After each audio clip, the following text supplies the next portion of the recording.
जय श्री कृष्ण। भक्त कवि श्री नंददास जी में श्री वल्लभ नंदन की शरण में भाग 7 और 8।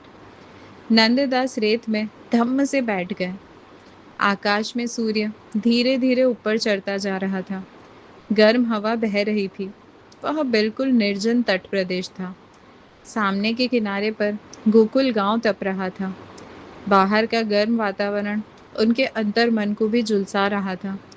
सौंदर्य मूर्ति के दर्शन की लालसा में उसके वियोग के कारण हृदय में प्रज्वलित विरहा अग्नि से उनका मन भी धधक रहा था। नेत्रों के सामने यमुना मैया निरंतर गति से बहती जा रही थी।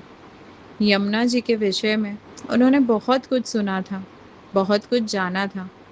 समस्त जन समुदाय की वे माता थी, अत्यंत कृपालु थी।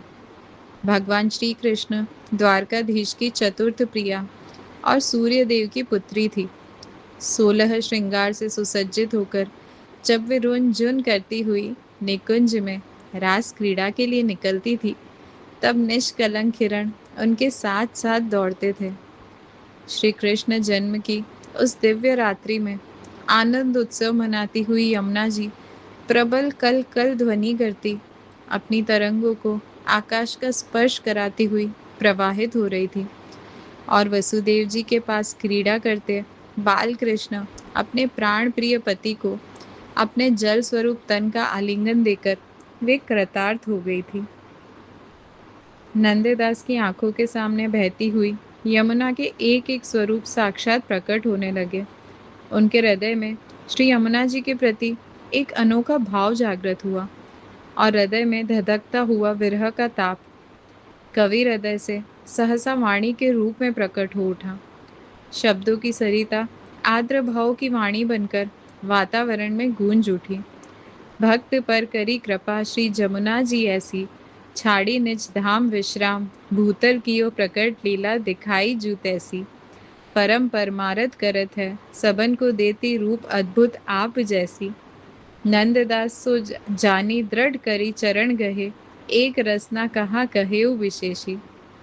नंददास का हृदय खिल उठा। मुखमंडल पर प्रसन्नता की एक हल्की आभा प्रकट हुई।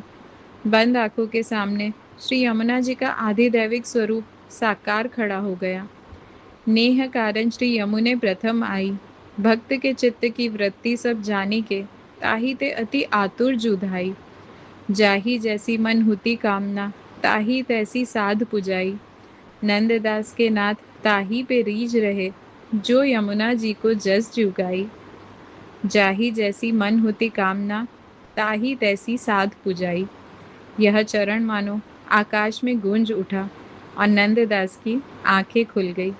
जय श्री कृष्ण।